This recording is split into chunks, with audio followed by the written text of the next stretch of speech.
Por toda a história, a espécie humana luta para entender as leis fundamentais do mundo material. Nós nos aventuramos para descobrir as regras e padrões que determinam as qualidades dos objetos que nos rodeiam e sua complexa relação conosco e entre si. Durante milhares de anos, sociedades por todo o mundo descobriram que uma disciplina, mais do que outras, guarda certo conhecimento sobre as realidades fundamentais do mundo físico. Essa disciplina é a matemática. Eu sou Marcos de Suttori e sou matemático. Eu me vejo como um pesquisador comum caçando as estruturas escondidas por trás do caos e da complexidade aparentes do mundo à nossa volta. Em minha busca pelo padrão e a ordem, eu pesquiso o trabalho de grandes matemáticos que existiram antes de mim. Pessoas que pertenciam a culturas de todo o mundo e cujas inovações criaram a linguagem na qual o universo é escrito. Eu quero levar você a uma jornada através do tempo e do espaço para rastrearmos o crescimento da matemática, desde seu nascimento à ciência sofisticada que conhecemos hoje. Usando imagens geradas por computador, vamos explorar as descobertas que permitiram que as primeiras civilizações entendessem o mundo matematicamente. Essa é a história da matemática.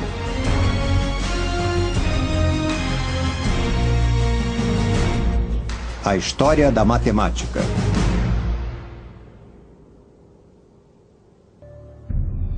A linguagem do universo. Versão brasileira Som de Vera Cruz Studios. Distribuição Sinapse. Nosso mundo é feito de padrões e sequências.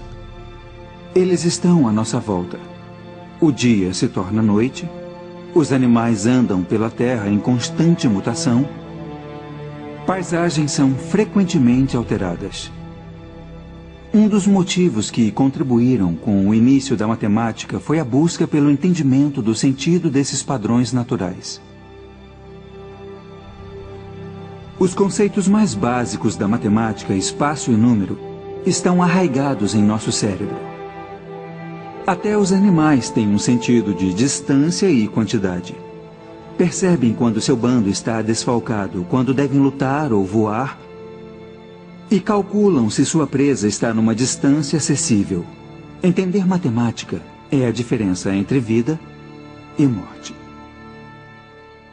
Mas foi o homem que pegou esses conceitos básicos e começou a construir essas bases. Em algum ponto, os humanos começaram a localizar padrões e fazer conexões para contar e ordenar o mundo em torno deles. E com isso, um novo universo matemático começou a surgir.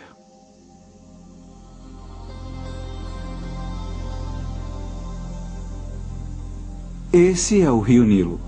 Ele é a fonte de vida do Egito há milênios. Foi aqui que surgiram alguns dos primeiros sinais da matemática que conhecemos hoje. As pessoas abandonaram a vida nômade e começaram a se estabelecer aqui por volta de 6.000 a.C. As condições eram perfeitas para a agricultura.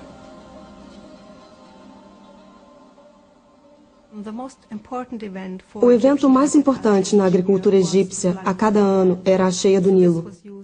Então ela foi usada como marcação do início de cada ano.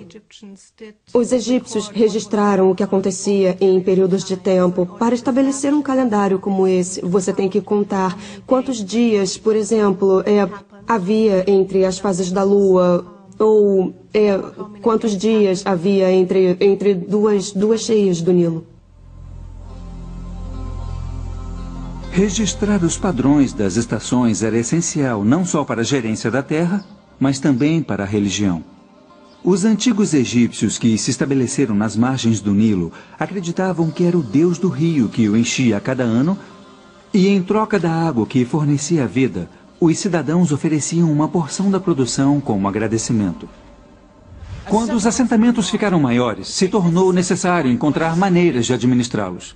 Era preciso calcular porções de terra, fazer previsão das colheitas e cobrar impostos. Resumindo, as pessoas precisavam contar e medir. Os egípcios usavam seus corpos para medir o mundo. E foi assim que as unidades de medidas evoluíram. Um palmo era a largura de uma mão. Um cúbito, a distância entre o cotovelo e as pontas dos dedos. Os cúbitos de terra, faixas de terra medindo 1 cúbito por 100, eram usados pelos topógrafos dos faraós para calcular áreas. Há uma relação bem forte entre a burocracia e o desenvolvimento da matemática no Antigo Egito, e nós podemos vê-la desde o início da invenção do sistema numérico. Através da história egípcia até o Velho Reinado, a única evidência que temos é dos sistemas metrológicos, que são medidas diárias por extensão. Isso aponta a necessidade burocrática de desenvolver essas coisas.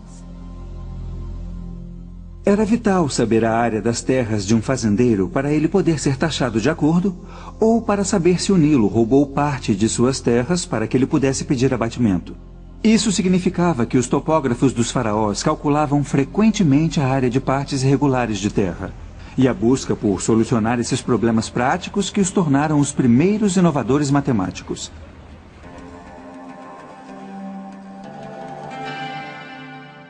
Os egípcios precisavam de uma maneira de registrar os resultados de seus cálculos. Entre todos os hieróglifos nas lembrancinhas turísticas espalhadas pela cidade do Cairo, eu estava à caça daqueles que registram os primeiros números da história. Eles são difíceis de serem encontrados. Mas, enfim, encontrei.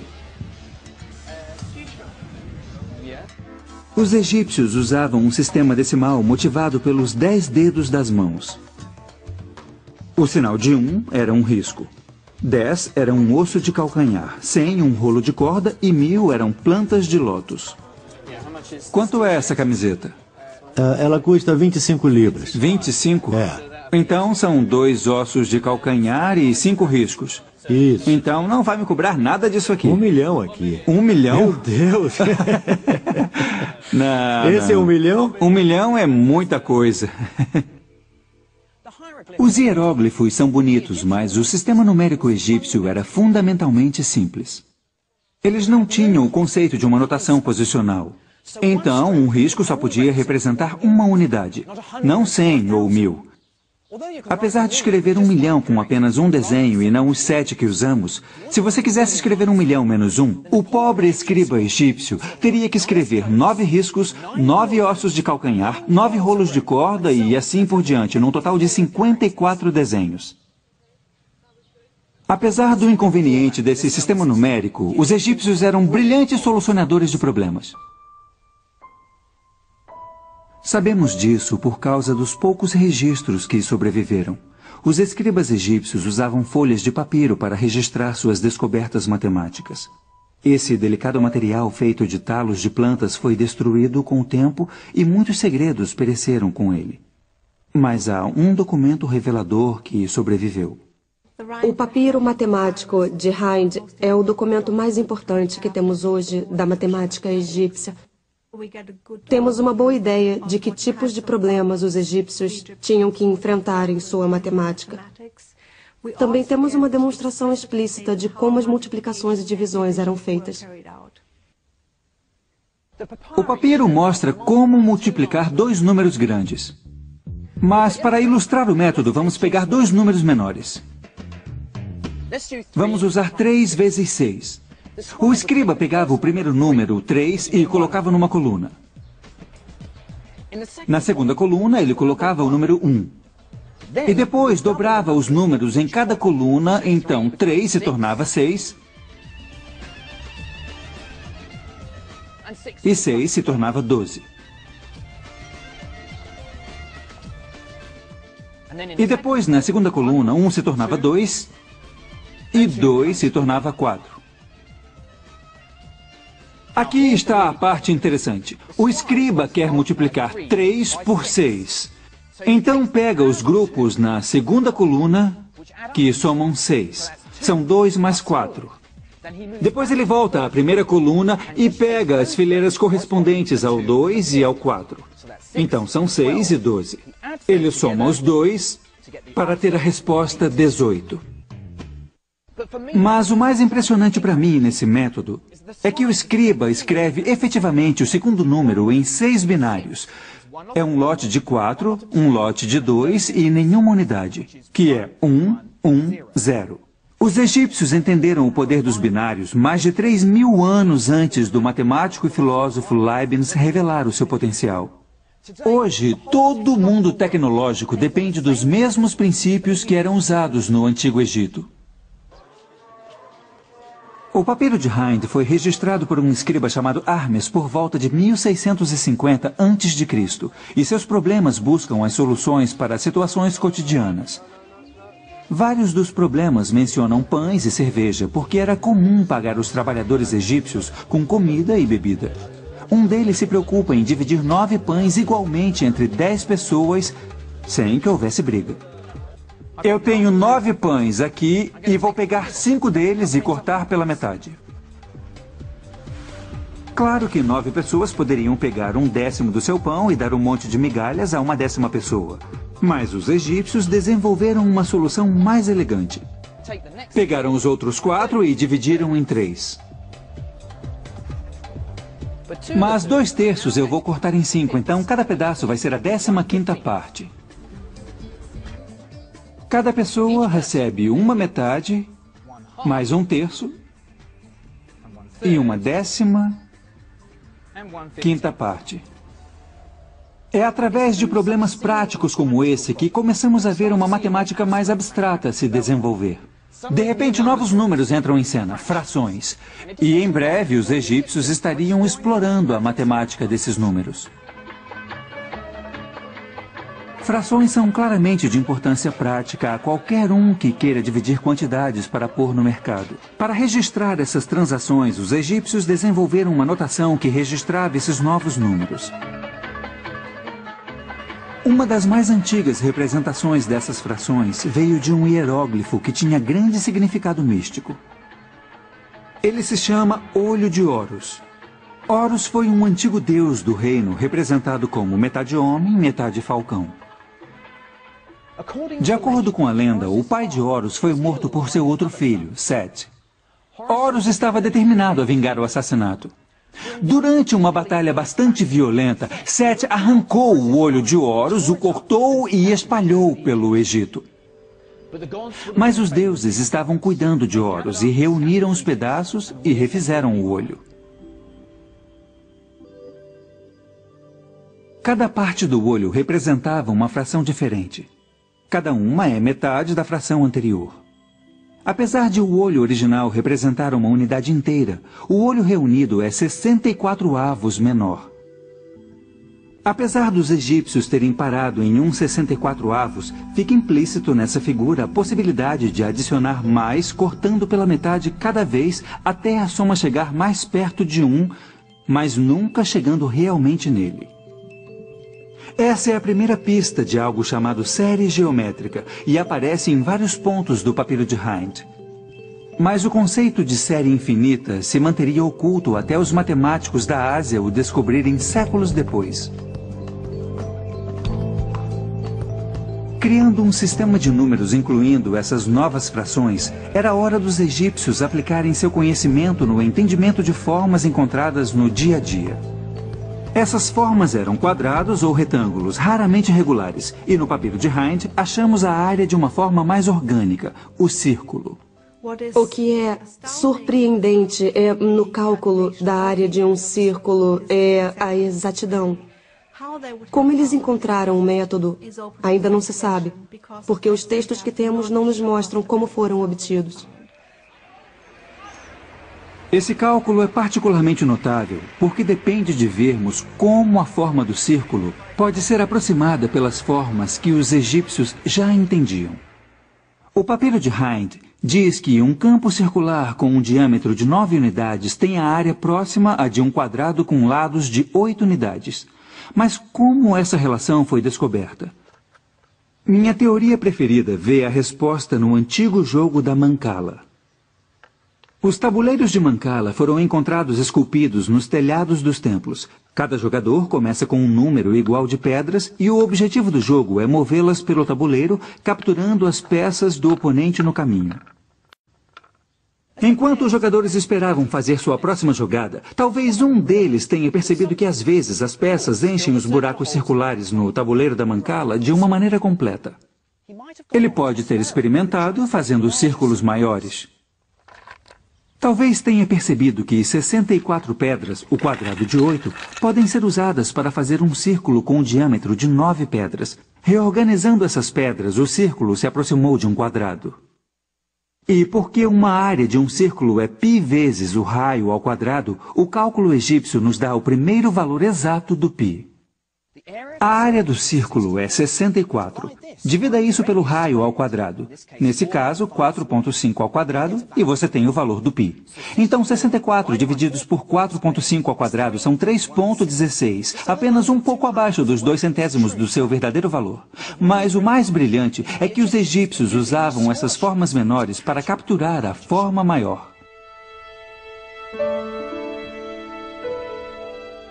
Mas há um símbolo impositivo e majestoso da matemática egípcia que ainda não tentamos desvendar: a pirâmide.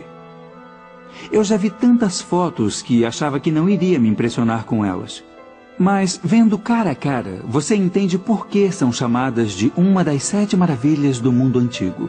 Elas são estonteantes e imagina o quanto mais impressionantes devem ter sido na sua época, quando as quinas eram afiadas como vidro, refletindo o sol do deserto. Para mim, parece que havia pirâmides espelhadas escondidas debaixo do deserto, o que completaria essas formas fazendo octaedros perfeitamente simétricos. Às vezes, na luz do calor do deserto, você quase pode ver essas formas. É a pista da simetria escondida dentro dessas formas que as torna tão impressionantes para um matemático. As pirâmides são um pouco curtas para criar essas formas perfeitas. Mas algumas sugerem que outro conceito matemático importante pode estar escondido dentro das proporções da Grande Pirâmide: a proporção áurea. Há 2 extensões na proporção áurea. Se a relação da mais longa com a mais curta for a mesma que a soma de 2 do lado maior, essa proporção é associada com as proporções perfeitas encontradas por toda a natureza e também no trabalho de artistas, arquitetos e designers do milênio.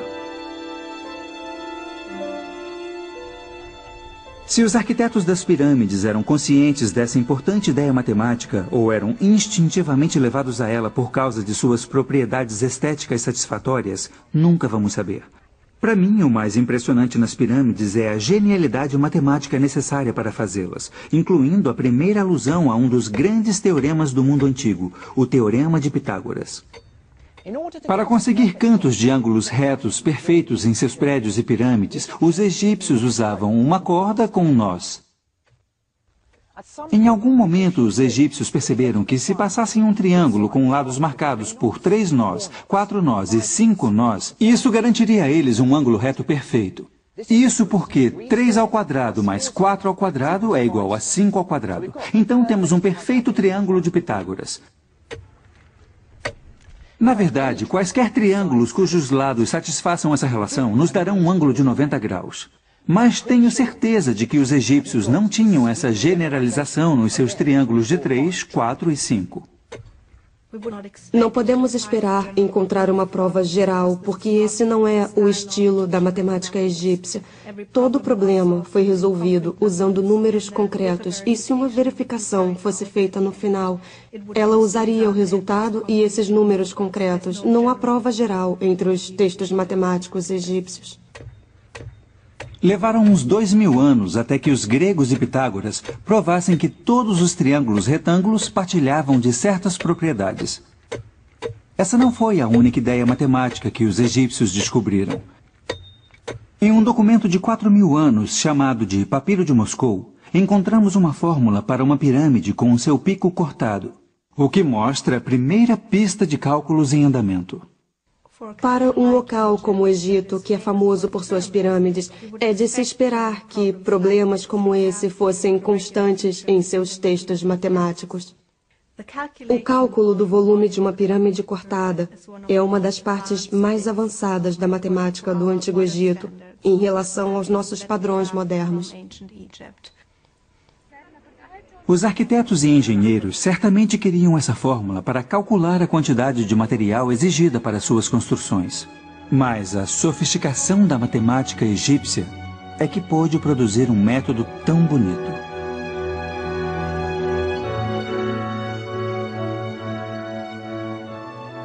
Para entender como eles chegaram à sua fórmula, comece com uma pirâmide em que o ponto mais alto fique exatamente em cima de um ângulo. 3 desses podem ser reunidos para fazer uma caixa retangular, fazendo com que o volume da pirâmide inclinada seja 1/3 do volume da caixa. Isso é a altura vezes o comprimento vezes a largura divididos por 3.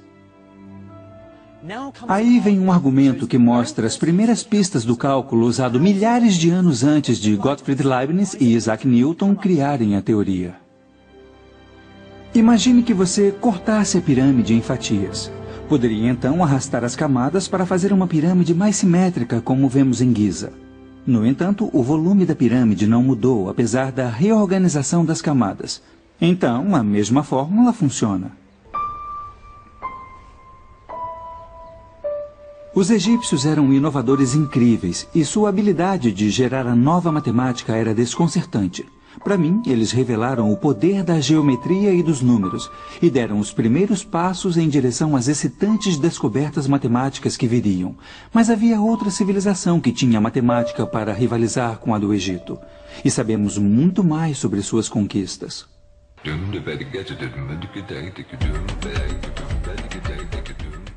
Essa é Damasco.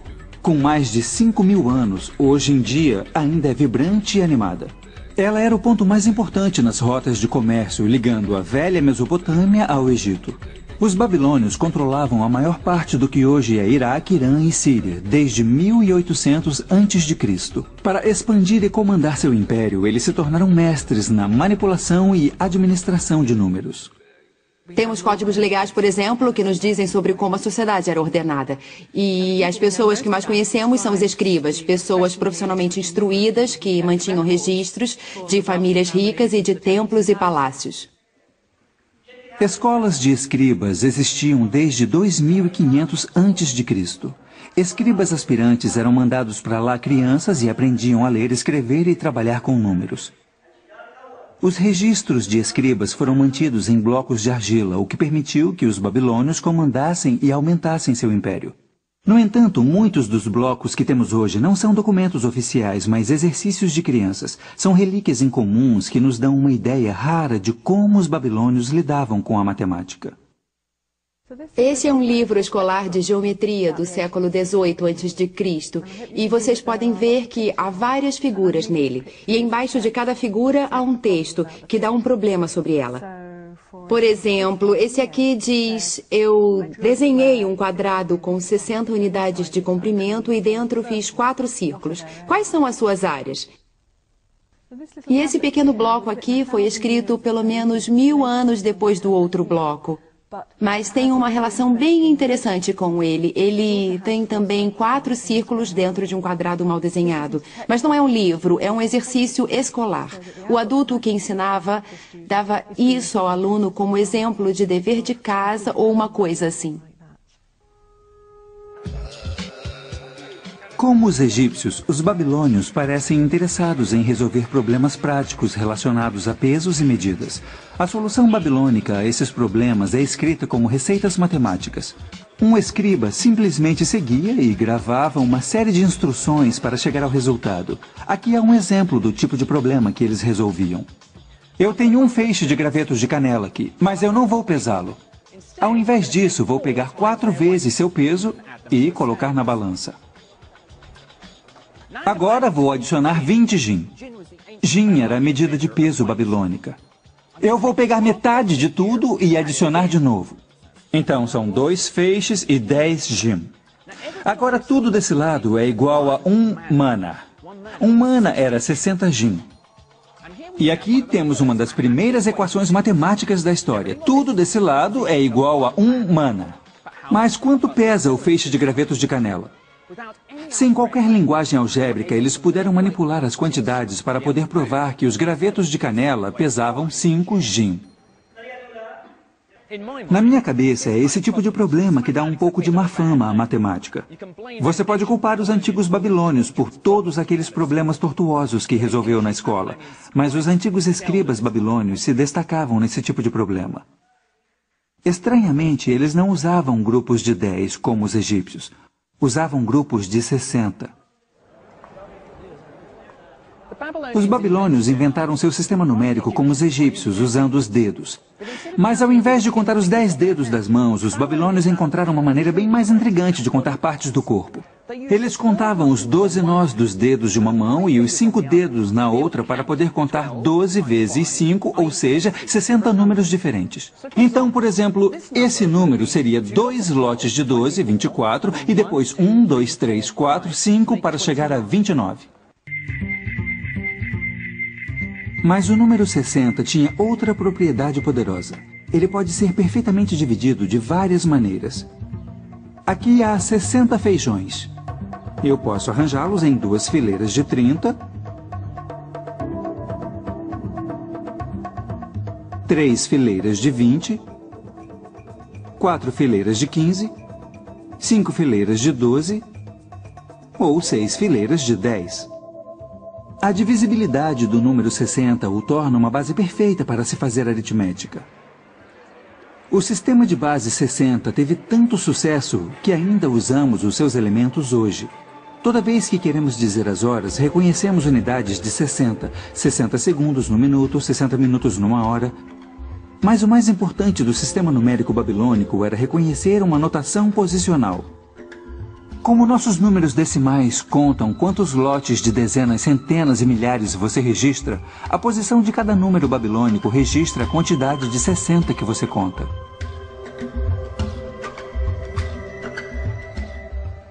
Ao invés de inventar novos símbolos para números maiores, eles escreveram 111. Então, esse número seria 3.661. O catalisador dessa descoberta foi o desejo babilônico de mapear o curso do céu noturno.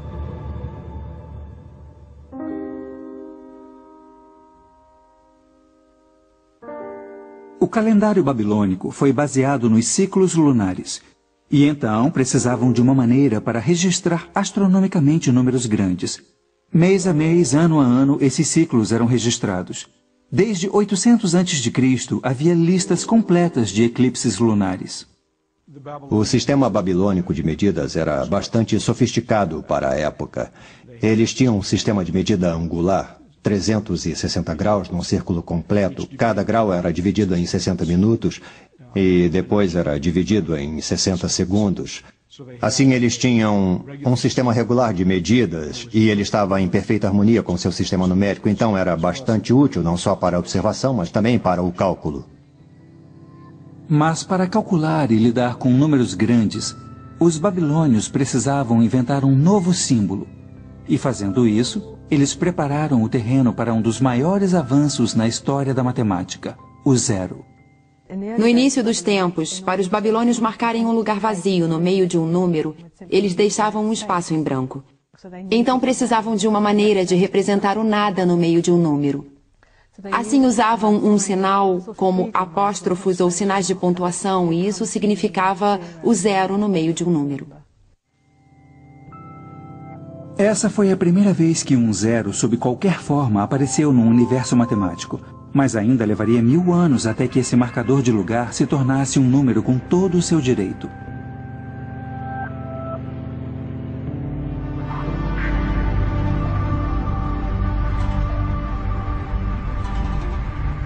Tendo estabelecido um sistema numérico tão sofisticado, eles o usavam para domar a terra inóspita e árida que atravessava a Mesopotâmia.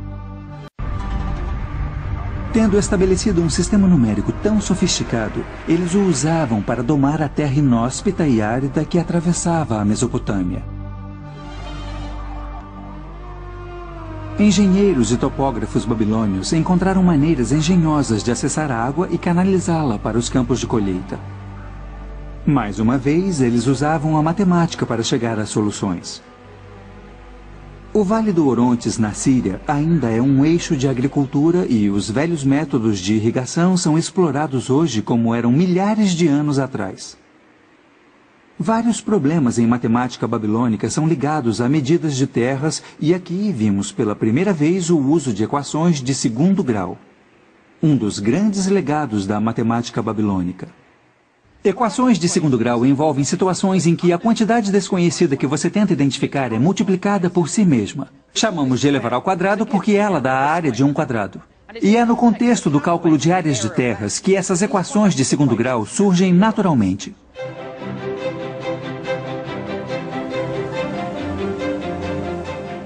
Aqui está um problema típico. Se um campo tem uma área de 55 unidades e um lado é 6 unidades maior que o outro,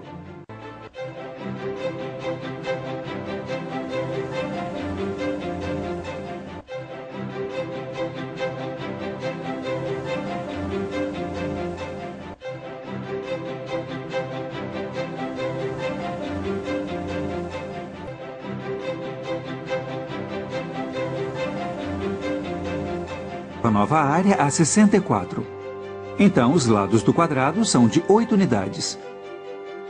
Quem resolve o problema sabe que eles somaram 3 a esse lado.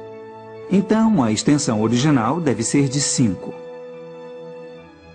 Pode não parecer, mas essa é uma das primeiras equações de segundo grau da história. Na matemática moderna, eu usaria a linguagem simbólica da álgebra para resolver esse problema. Mas a incrível proeza dos babilônios é que eles usavam esses jogos geométricos para encontrar o valor sem qualquer recurso a símbolos ou fórmulas. Os babilônios gostavam de resolver problemas só por resolver. Eles estavam apaixonados pela matemática.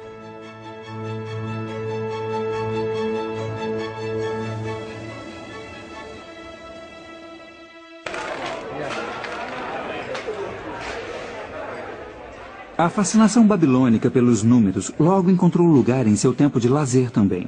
Eles eram ávidos jogadores. Os babilônios e os seus descendentes jogam uma versão do gamão há mais de 5.000 anos.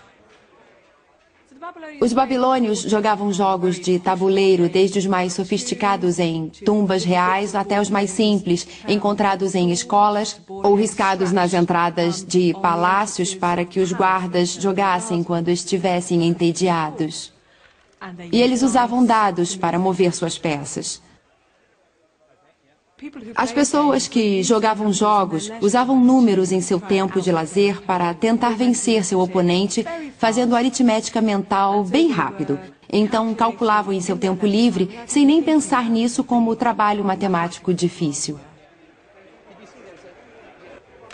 Agora é minha chance. Eu não jogo gamão há séculos, mas acho que minha matemática é boa o suficiente para me dar alguma chance. Tem que tirar 6, hein? Então 6, e eu preciso mover alguma coisa. Você é que sabe o que vai fazer. Vamos mas lá. Não era tão fácil quanto eu pensei. Ah! O que foi isso? Esse é 1 e esse é 2. Vamos ver. Agora está enrolado, hein? Então não posso mover nada. Eu não posso mover mesmo? Não pode mover isso. Eu pensei que eu podia mover. Aí está. Você é muito bom. 3 e 4, então? Como os antigos babilônios, meus oponentes são mestres da matemática tática. É. Toca aqui. Ótimo jogo. Muito bom. Os babilônios são reconhecidos como uma das primeiras culturas a usar formas simétricas para fazer dados. Mas há debates acalorados sobre se eles também seriam os primeiros a descobrir o segredo de outra forma importante: o triângulo retângulo. Já vimos como os egípcios usam um triângulo retângulo de 3, 4, 5. Mas o que os babilônios sabiam sobre essa forma e outras como essa é bem mais sofisticado. Essa é a tábua antiga mais famosa e controversa que temos. Ela se chama Plimpton 322. Muitos matemáticos estão convencidos de que ela mostra que os babilônios podiam saber o princípio em relação aos triângulos retângulos de que o quadrado da hipotenusa é a soma dos quadrados dos catetos, séculos antes dos gregos o constatarem. Essa é uma cópia da talvez mais famosa tábua babilônica, que é a Plimpton 322. E esses números aqui refletem a largura ou a altura de um triângulo. Sendo assim a diagonal, o outro lado seria aqui. E o quadrado dessa coluna mais o quadrado dessa coluna é igual ao quadrado da diagonal. Eles foram organizados para que o ângulo decrescesse regularmente, numa base bastante uniforme, mostrando que alguém tinha muito entendimento de como os números se encaixavam.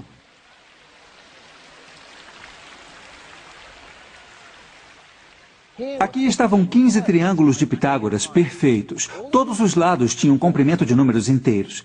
É tentador pensar que os babilônios foram os primeiros donos do Teorema de Pitágoras. E é uma conclusão pela qual gerações de historiadores foram seduzidos. Mas poderia haver uma explicação mais simples para os grupos de 3 números que formam o Teorema de Pitágoras. Não é uma explicação sistemática dos triplos pitagóricos. É simplesmente um professor de matemática fazendo uns cálculos bem complicados para produzir números bem simples e resolver os problemas de seus alunos sobre triângulos retângulos. Nesse sentido, é sobre triplos pitagóricos, só que incidentalmente. As pistas mais valiosas para o que eles entendiam podiam estar em outro lugar. Essa pequena tábua de exercícios escolares tem quase 4.000 anos e revela o que os babilônios sabiam sobre triângulos retângulos. Ela usa o princípio do Teorema de Pitágoras para descobrir o valor de um assombroso número novo. Ao longo da diagonal está uma boa aproximação da raiz do quadrado de 2. Assim, isso nos mostra que ela era conhecida e usada em ambientes escolares. Isso é importante porque a raiz quadrada de 2 é o que hoje chamamos de número irracional. Isto é, se escrevemos em decimais ou mesmo em lugares hexadecimais, ele não termina, os números continuam para sempre depois da vírgula decimal. As implicações desse cálculo são enormes. Primeiro, ele significa que os babilônios sabiam alguma coisa do Teorema de Pitágoras anos antes de Pitágoras. Segundo, o fato deles calcularem esse número com precisão de 4 casas decimais mostra uma incrível facilidade aritmética, tanto quanto uma paixão pela minúcia matemática. A habilidade matemática dos babilônios era incrível. E por quase 2.000 anos, eles progrediram intelectualmente no mundo antigo. Mas quando seu poder imperial começou a minguar, seu vigor intelectual também declinou.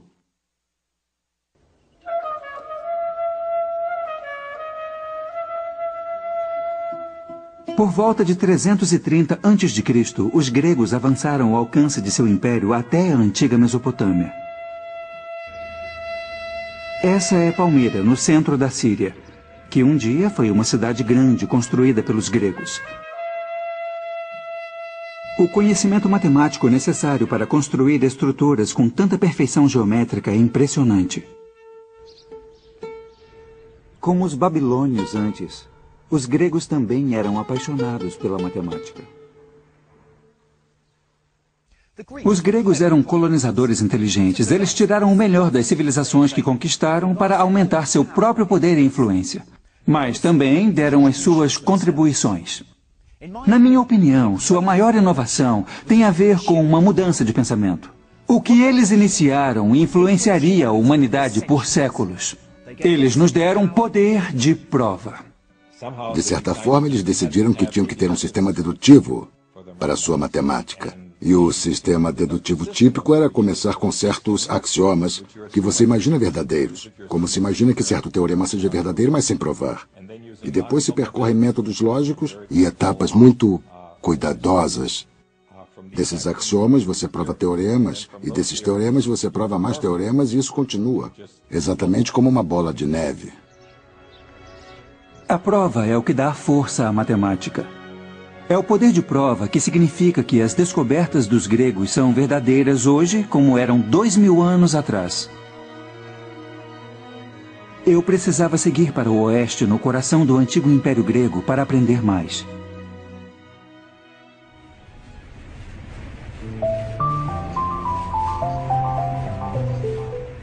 Para mim, a matemática grega sempre foi heróica e romântica. Estou a caminho de Samos, a 1 quilômetro da costa turca. Esse local se tornou sinônimo de nascimento da matemática grega. E isso graças à lenda de um homem. Seu nome é Pitágoras. As lendas em torno de sua vida e trabalho contribuíram para o status de celebridade que ele ganhou nos últimos 2.000 anos. É creditado a ele, de maneira certa ou errada, o início da transformação da matemática como ferramenta para contar no estudo analítico que reconhecemos hoje. Pitágoras é uma figura controversa. Por não ter deixado escritos matemáticos, muitos questionam se ele realmente resolveu algum dos teoremas atribuídos a ele. Ele fundou uma escola em Samos no século VI a.C., mas seus ensinamentos eram considerados suspeitos e os pitagóricos eram vistos como uma seita bizarra. Há boas evidências de que havia escolas pitagóricas e elas deviam parecer mais com seitas do que com escolas filosóficas, porque não partilhavam só conhecimentos, também partilhavam um estilo de vida. E todas elas pareciam estar envolvidas na política da cidade. Um detalhe que as torna incomuns no mundo antigo é que elas incluíam mulheres. Os pitagóricos são sinônimo de entendimento de algo que escapava aos egípcios e aos babilônios: as propriedades dos triângulos retângulos. O que é conhecido como Teorema de Pitágoras mostra que, se você pegar qualquer triângulo retângulo e fizer quadrados em todos os lados, a área do maior quadrado é igual à soma dos quadrados dos dois lados menores. Para mim, é nesse ponto que a matemática nasce e se abre um abismo entre as outras ciências. E a prova é tão simples quanto devastadora em suas implicações. Posicione 4 cópias do triângulo retângulo em cima dessa superfície. O quadrado que você vê agora tem lados iguais à hipotenusa do triângulo. Arrastando esses triângulos, vemos como podemos separar a área do maior quadrado em 2 quadrados menores, cujos lados são dados pelos 2 lados menores do triângulo. Em outras palavras, o quadrado da hipotenusa é igual à soma dos quadrados dos catetos. O Teorema de Pitágoras. Isso ilustra um dos temas característicos da matemática grega: o apelo dos belos argumentos da geometria, mais do que uma preocupação com números. Pitágoras pode ter perdido o apelo e muitas das descobertas creditadas a ele foram contestadas recentemente. Mas há uma teoria matemática que eu detestaria tirar dele. Ela tem a ver com a música e a descoberta da série harmônica. A história diz que, passando por um ferreiro, Pitágoras ouviu o som das batidas numa bigorna e percebeu como as notas produzidas soavam em perfeita harmonia. Ele acreditava que devia haver uma explicação racional para as notas soarem tão atraentes. E a resposta era matemática.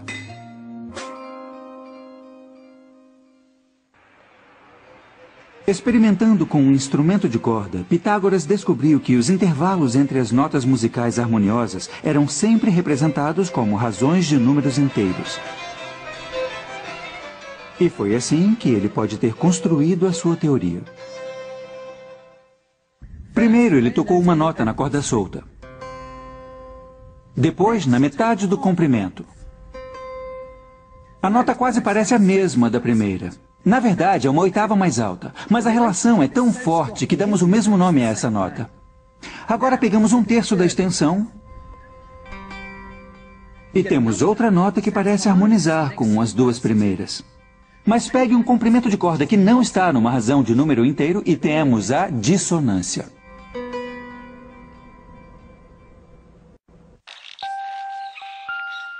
De acordo com a lenda, Pitágoras ficou tão animado com essa descoberta que concluiu que todo o universo foi construído a partir de números. Mas ele e seus seguidores estavam diante de um desafio à sua visão de mundo ainda maior. E ele veio como resultado de um teorema que leva o nome de Pitágoras. A lenda conta que um dos seus seguidores, um matemático chamado Hipasos, quis descobrir o comprimento da hipotenusa para um triângulo retângulo com 2 catetos medindo 1 unidade. O Teorema de Pitágoras implica que o comprimento da hipotenusa era um número cujo quadrado fosse 2. Os pitagóricos imaginaram que a resposta seria uma fração, mas quando Hipasos tentou expressar de sua maneira, não importa o quanto tentasse, ele não conseguia. Um dia, ele percebeu que seu erro era pressupor que o valor era uma fração. O valor da raiz quadrada de 2 era o número que os babilônios desenharam na tábua.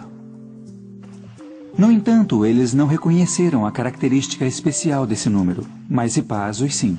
Era um número irracional. A descoberta desse novo número e de outros como ele se assemelha a um explorador fazer a descoberta de um novo continente ou um naturalista descobrir uma nova espécie. Mas esses números irracionais não cabiam na visão de mundo de Pitágoras. Historiadores gregos contam a história de como Pitágoras jurou segredo em sua seita. Mas Hippasos deixou escapar a descoberta e foi rapidamente dissuadido de suas tentativas de difundir sua pesquisa. Mas essas descobertas matemáticas não poderiam ser facilmente esquecidas. Escolas de filosofia e ciências começaram a florescer por toda a Grécia baseadas nesses princípios. A mais famosa delas era a Academia. Platão fundou essa escola em Atenas em 387 a.C.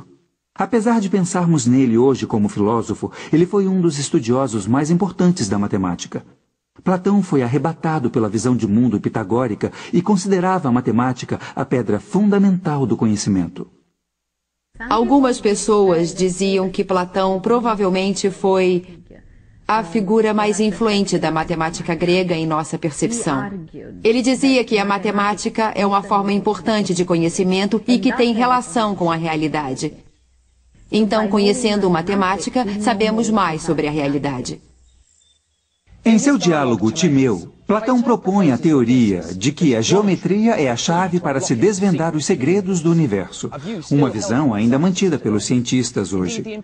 A importância de Platão junto à geometria está inserida na placa que havia acima da Academia.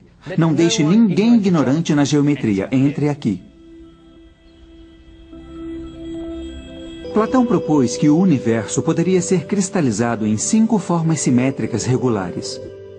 Essas formas, que agora chamamos de sólidos platônicos, eram compostas de polígonos regulares reunidos para criar objetos simétricos tridimensionais. O tetraedro representava o fogo. O icosaedro, feito de 20 triângulos, representava a água. O cubo era a terra. O octaedro era o ar, e o quinto sólido platônico, o dodecaedro, feito de 12 pentágonos, era reservado para a forma que definia a visão de Platão do universo. A teoria de Platão teria uma influência devastadora e continuaria a inspirar matemáticos e astrônomos por mais de 1500 anos. Junto às descobertas feitas na Academia, os triunfos matemáticos também surgiam das margens do Império Grego e se deviam mais à herança matemática dos egípcios do que aos gregos. A Alexandria se tornou o eixo da excelência acadêmica sob o comando de Ptolemes no 3º século a.C., e sua famosa biblioteca logo ganhou reputação rivalizando com a Academia de Platão. Os reis da Alexandria estavam dispostos a investir nas artes, na cultura, na tecnologia, na matemática, na gramática, porque patrocinar buscas culturais era um jeito de mostrar que você tinha mais prestígio e tinha também mais direito à grandeza. A antiga biblioteca e seu precioso conteúdo foram destruídos quando os muçulmanos conquistaram o Egito no século VII, mas seu espírito está vivo em uma nova construção. Hoje, a biblioteca ainda é um local de descoberta e estudos.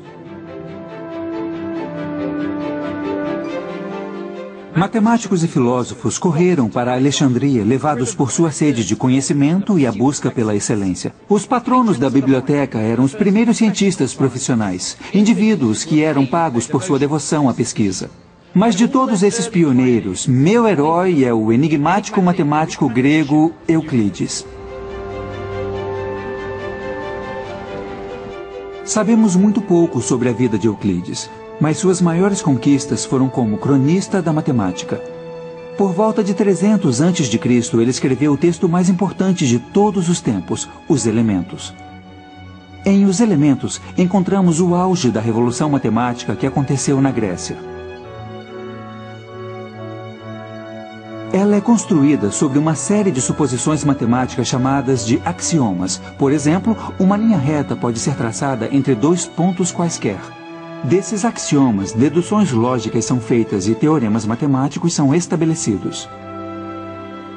Os elementos contêm fórmulas para calcular os volumes de cones e cilindros, provas sobre séries geométricas e números perfeitos e primos. O clímax de Os Elementos é uma prova de que só há 5 sólidos platônicos. Para mim, esse último teorema captura o poder da matemática. Uma coisa é construir 5 sólidos simétricos. Bem diferente é criar um argumento explícito e lógico para não haver um sexto. Os Elementos se desenrola como uma novela de mistério lógico. Mas é uma história que transcende o tempo. Teorias científicas foram derrubadas de uma geração para outra. Mas os teoremas e os elementos são os mesmos de 2000 anos atrás. Quando você para pensar, é realmente incrível que ensinamos os mesmos teoremas, talvez de maneira um pouco diferente, ou organizados diferentes. Mas a geometria euclidiana ainda é válida, e mesmo na matemática avançada, quando se trata de grandes espaços dimensionais, ela ainda é utilizada. Alexandria pode ter sido um lugar inspirador para os antigos estudantes, e a fama de Euclides teria atraído ainda mais ávidos jovens intelectuais ao porto egípcio. Um matemático que gostou particularmente do ambiente intelectual da Alexandria foi Arquimedes. Ele se tornaria um visionário matemático. Os melhores matemáticos gregos estavam sempre testando os limites, indo mais fundo. Então, Arquimedes fez o que podia com os polígonos, com os sólidos. Depois ele passou aos centros de gravidade, ou depois passou à espiral. Esse instinto de tentar matematizar tudo é algo que eu vejo como um legado. Uma das especialidades de Arquimedes eram as armas de destruição em massa.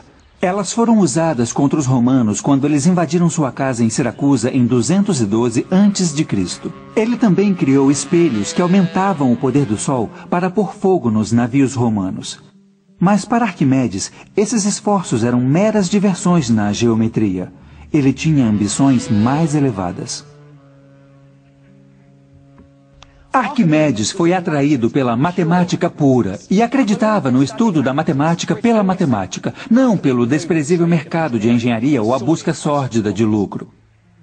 Uma das melhores investigações da matemática pura era produzir fórmulas para calcular áreas de formas regulares.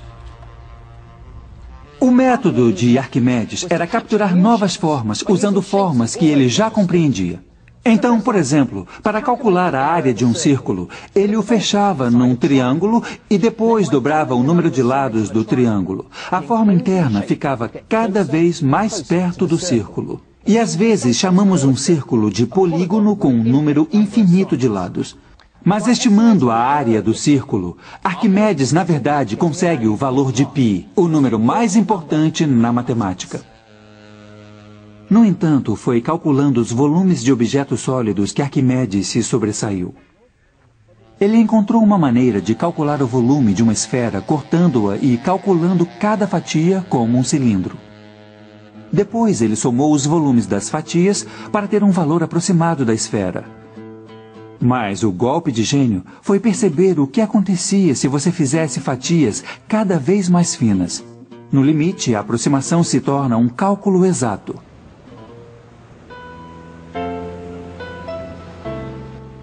Mas o comprometimento de Arquimedes com a matemática foi sua ruína. Arquimedes estava contemplando um problema sobre círculos traçados na areia quando um soldado romano o abordou. Arquimedes estava tão imerso em seu problema que insistiu em terminar seu teorema. Mas o soldado romano não estava interessado no problema de Arquimedes e o matou no local. Mesmo diante da morte, a devoção de Arquimedes à matemática era inabalável.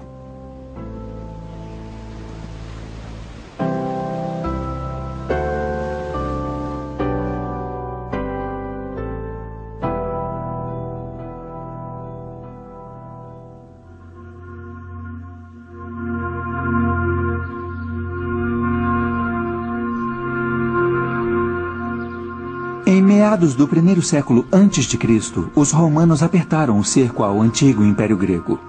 Eles não se importavam muito com a beleza da matemática e eram mais preocupados com suas aplicações práticas. Essa atitude pragmática sinalizou o início do fim da grande biblioteca da Alexandria. Mas uma matemática estava determinada a manter vivo o legado dos gregos. Hipatia era uma exceção, uma matemática mulher e pagã no Império Romano Cristão. Hipatia teve muito prestígio e foi muito influente em seu tempo. Ela era professora com muitos alunos e muitos seguidores. Ela era politicamente influente na Alexandria. Então, essa combinação de autoconhecimento e prestígio pode ter feito dela uma figura odiada pelos cristãos.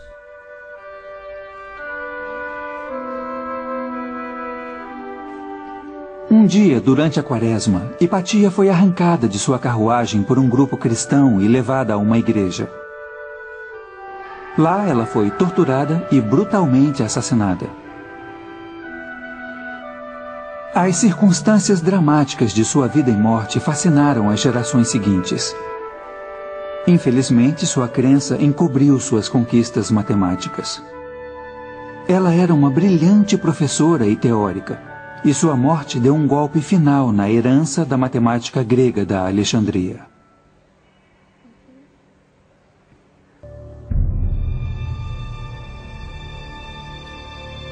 Minhas viagens me levaram a uma jornada fascinante para descobrir a paixão e a inovação dos primeiros matemáticos do mundo. São descobertas feitas por esses pioneiros do Egito, da Babilônia e da Grécia, que são as bases nas quais minha ciência é construída hoje. Esse é só o início da minha odisseia matemática. O próximo passo da minha jornada está no Oriente, nas profundezas da Ásia, onde matemáticos chegaram mais longe em busca de conhecimento. Com essa nova era, veio uma linguagem da álgebra e dos números que serão contados no próximo capítulo de A História da Matemática.